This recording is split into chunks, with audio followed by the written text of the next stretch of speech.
Welcome back to the channel. This is Wes. It has been a very turbulent time for Steve Geppi and Diamond Comics. DC essentially abandoned them as their distributor.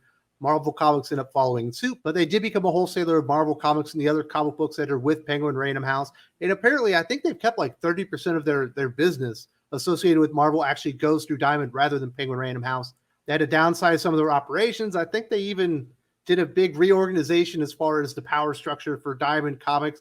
And it appears that they're somewhat solid and stable. You don't really hear a whole lot of things coming out about Diamond Comics being in trouble these days. They did have that ransomware attack. Was that a year ago? Something like that. But all is quiet pretty much on the Diamond Comics front until today. Apparently, they are in a litigious mood when it comes to GameStop, and they're suing them for like $3 million. Very interesting story here. I imagine Diamond Comics doesn't have an enormous amount of capital to work with, and they are none too happy about GameStop attempting to cancel $3 million worth of orders. So they're taking them to court. I have all the details. We're going to talk about it. Diamond Comic Distributors filed a lawsuit in the District Court of Maryland against GameStop, the largest gaming retail chain in the USA, who also sell a number of comics, statues, toys, and other products distributed by Diamond. Diamond Comic Distributors usually distributes on a direct, non-returnable basis to stores.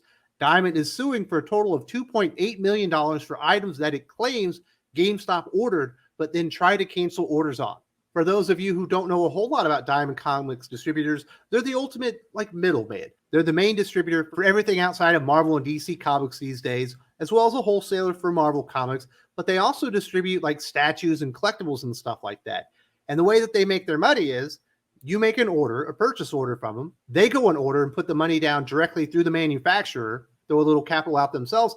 They get the product, they give it to you, and then they recoup their money with a little bit of extra on top, which is how they make their money being a distributor. And that's the very short and simple way of explaining how Diamond Comics Distributors works as a business. So they do distribute things outside of just comic books, but they're mostly like geek culture related. And they became kind of a one-shop stop where you can go in there, you can get your comic books, but you can also get some Batman-related collectibles, probably some Pokemon type stuff, tabletop gaming stuff like that to fill out your store. And you only have to deal with Diamond instead of having to deal with like 8 different companies with their own distributors and their own set of rules as far as discounts and shipping policies and all that kind of stuff. And business dealings between Diamond and GameStop were fine until April of 2022, when Diamond claimed GameStop attempted to cancel certain accepted purchase orders that were not yet fulfilled. This included a list of 87 previously submitted and accepted purchase orders with a total contract price in excess of $950,000.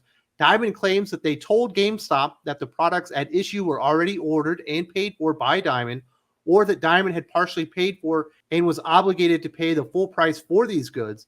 Diamond reminded GameStop that pursuant to the agreements and or decades-long course of dealings between the parties, accepted orders were not subject to cancellation without consent from Diamond themselves.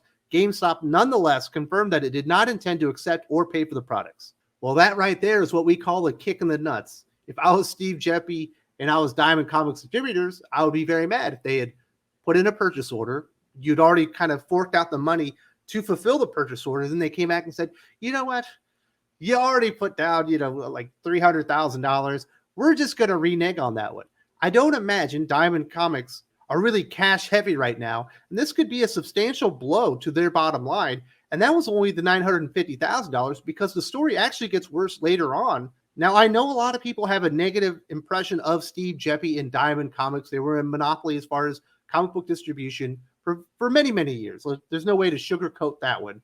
But I do know a lot of stories behind the scenes where Steve Geppi would go out there and really help out a lot of small business owners. My impression is that he really does love the comic book industry, the comic book business, the comic book fans. Diamond Comics certainly could have been run better and modernized and done a lot of things to prevent essentially what happened with DC and Marvel Comics leaving and kind of leaving them in a lurch where they had to restructure everything and find their new niche within the comic book industry. But in this case, it doesn't sound like this is Steve Geppi or Diamond Comics' fault, no mismanagement on their part. There's something going on with GameStop where all of a sudden they didn't want these purchase orders fulfilled that totaled $950,000 that Diamond Comics had already put out a substantial amount of capital to get fulfilled for them. So I'm squarely in Diamond Comics' corner on this one. I don't think that they've done anything wrong, and it sounds like they're kind of getting screwed in the whole deal, but it actually got worse. Additionally, GameStop asked Diamond about their other outstanding orders, and everything they had ordered from Diamond in total. In June, Diamond alleges that GameStop submitted a purported cancellation and reduction demand to Diamond, which either entirely canceled 105 additional outstanding accepted purchase orders or substantially reduced the number of products to be purchased pursuant to those accepted purchase orders. For each of these products, Diamond had already submitted production orders to vendors and had paid the upfront cost for production and or had become fully obligated to pay for the products. Diamond confirmed to GameStop that those orders were therefore non-cancelable.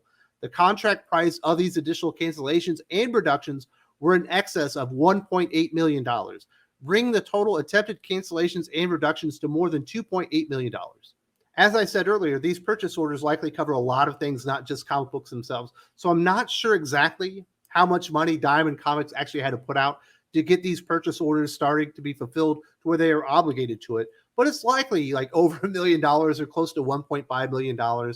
They do get a cut, but it is a smaller cut. They're not getting a ton of money on top of all these things. So they likely had to throw out a tremendous amount of capital just to get these purchase orders fulfilled for GameStop, for them to come back and then go, you know what? We already screwed you over trying to cancel $950,000 worth of orders that you've already fronted money for. We would like to cancel like an additional $1.8 million, just a double kicking in the nuts. As Larry from Larry's Comics would say, not a good day for the comic book angel himself, Steve Geppi. Of course, this can't be good news for Diamond Comics if they don't recoup the money that was put out for the purchase orders themselves. If they have to sit there on this product that no one else had ordered, they're going to have surplus. And you just hope somebody else comes back and tries to order these things from them if they can't get the money from GameStop themselves. For a company that's not exactly cash flow heavy right now, that is an enormous financial loss on their part. Will they be able to weather this if they can't recoup the funds themselves? It feels like they're in a pretty good place, and they've been able to weather a lot of things lately.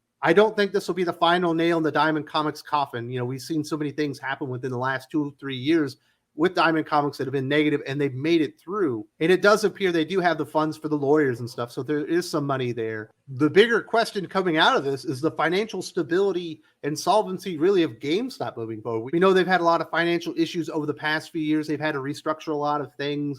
They had that thing where there was like a hostile takeover and people on Reddit saved the company, or was it 4chan? Something crazy like that. Really odd story to go along with GameStop. But it doesn't sound good if they're having to renege on $3 million worth of purchase orders with Diamond Comics. What other companies are they out there trying to screw over right now that they've ordered product from that they don't actually want to fulfill anymore and pay for? So interesting stuff going on. My heart is out there with Diamond Comics. I know it's been a really tough couple of years.